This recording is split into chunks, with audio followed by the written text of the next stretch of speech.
How's it going today, guys? So today we're going to talk about whether you should get a degree online or go to a traditional school to get your degree.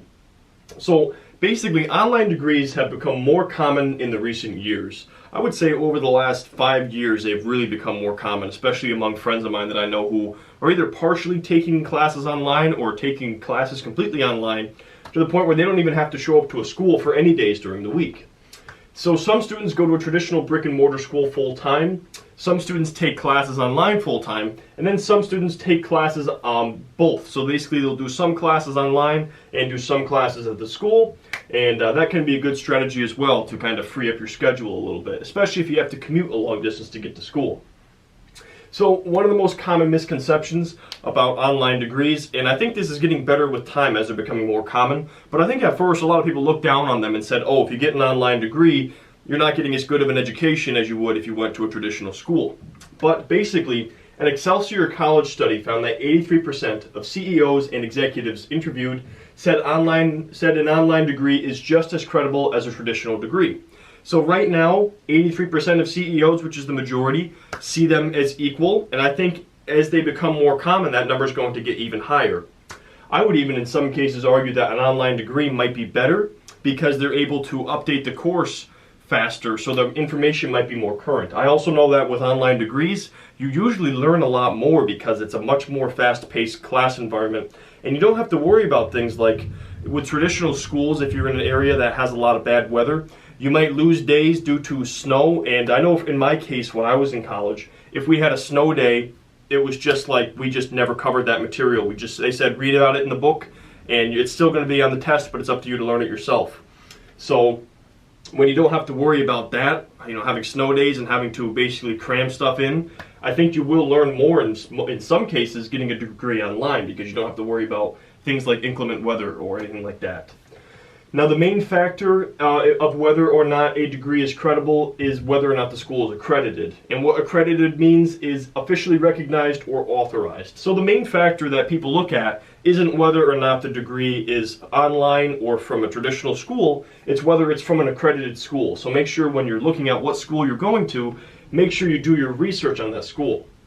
So basically deciding whether or not to get a degree online comes down to the logistics. So what makes more sense for you? I have this at the bottom here, but I want to mention this now because I feel like it ties in better. But one of the other major misconceptions about online degrees is that they are always cheaper. While in some cases they are, the majority of the time they're actually not. So according to a study by US News, online programs are equal in cost to traditional programs in 55% of institutions surveyed. So don't assume just because you're getting a degree online it's going to be cheaper. In some cases it may be, but in the majority of cases, based on the survey, it's equal in price to a traditional education. And if you ask me, personally, the way I learn, I prefer asking questions and kind of, getting involved in the social environment of school. So for me, I don't think I would ever get a degree online. So I think there's more value in being able to raise your hand and ask questions and talk to your peers about stuff. So even if you were saving money, I don't think I would ever do it. But some people just prefer to learn on their own independently, and an online degree makes a lot of sense for them. So let's look at the pros of an online degree versus the cons of an online degree, and the pros and cons of a traditional degree. So first of all, what are the pros of an online degree? First of all, no commute, no weather concerns. You can make your own schedule. So basically, you're not having to worry about driving to school. You don't have to worry about looking outside and going, oh my gosh, there's 6 inches of snow on the ground. You just pop open your laptop, sit there in bed if you want, or on your couch and take your classes right from your home. You can make your own schedule, so if you have a busy schedule during the day, or if it's a schedule that changes each week, an online degree may be good for you because you can make your own schedule. It's a faster pace with less distractions. You can work during the day, so for people who work a job during the day and are looking to continue their education at night, this is a great option because you can have the flexibility of working during the day. Some schools do have night classes, but if you can learn online and avoid having to drive to that school, that may be an advantage to you. So you can basically also take classes on nights as well as weekends because you can do the courses whenever you want. You could do them at 2 o'clock in the morning if you wanted to. So that's the beauty of the flexibility. But the problem with that is you need to be really good at time management. Otherwise, because nobody's forcing you to do it, you don't have to show up at class. You have to manage your own time effectively. And so I think that online degrees are easier for continuing education in most cases, because usually you're working a job during the day, you got kind of a hectic schedule. Taking classes online at night or on the weekends is a good option for a lot of people who are continuing their education. Now, what are the cons of an online degree? First of all, is the fact that it requires time management skills. And if you're not good at that, I wouldn't even attempt this, because it's going to be really difficult to force yourself to do these things. And if you're the type of person who procrastinates and saves everything for the end of the week, or like the minute before it's due, I don't think you're going to have a very good experience with an online degree, because nobody's forcing you to log on to your computer and do your coursework. They don't care. They're getting the money either way. They don't care if you do it.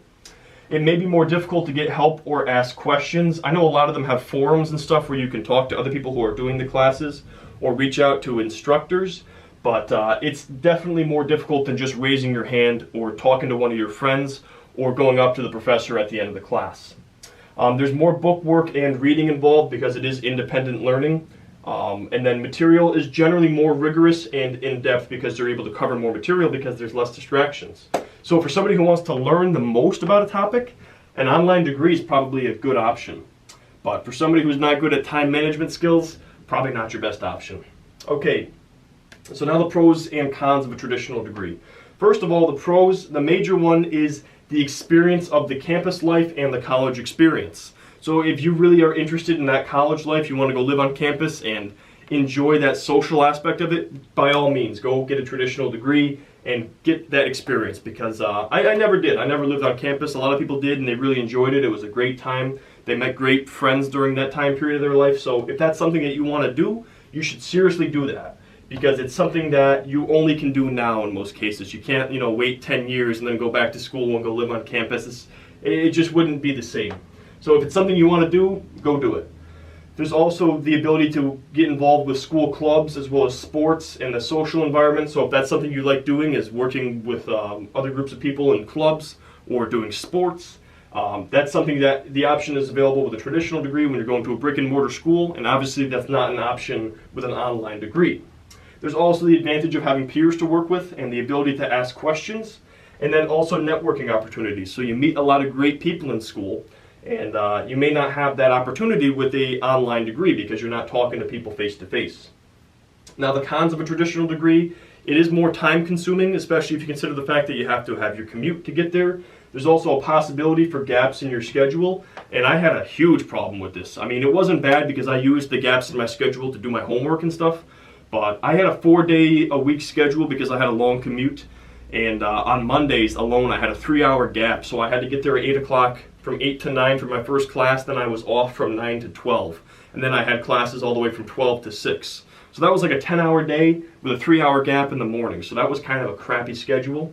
So there is that disadvantage, is you may not have a nice condensed schedule. It might be all over the place with a traditional degree. And obviously if you're doing your classes online, you could do them all at once. You don't have to take time off in the middle of the day and then go back to it if you don't want to.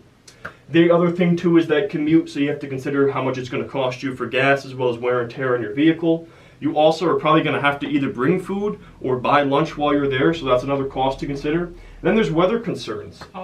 Maybe you live far from the school and the weather in your area is a lot different than it is at the school. So you may have 6 inches of snow, but there's no snow at your school. You're still expected to be there. So consider the weather concerns as well.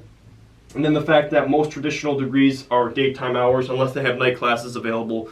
Daytime hours might be a disadvantage to some people. So basically, I would say traditional degrees are best for people who are looking for that college experience, somebody who's not very good with their time management skills, and they need somebody to kind of force them to show up to that class and hold them accountable and take attendance there every day. And the online degree is probably best for people who are looking to continue their education, or they are really good independent learners who can learn out of a book. That's who I would recommend an online degree to, as well as people who are, continuing their education and they're working during the day and they want to make their own schedule and they have a busy schedule and they can only fit classes in at certain times and it changes each week. But anyways, guys, I just thought this was an interesting topic to cover on here. If you guys enjoyed this video, please drop a like. And if you have any feedback about this or ideas for future topics for videos, drop me a comment below. And if you're new to the channel, please subscribe to be notified of any future uploads. And as always, I thank you guys for watching.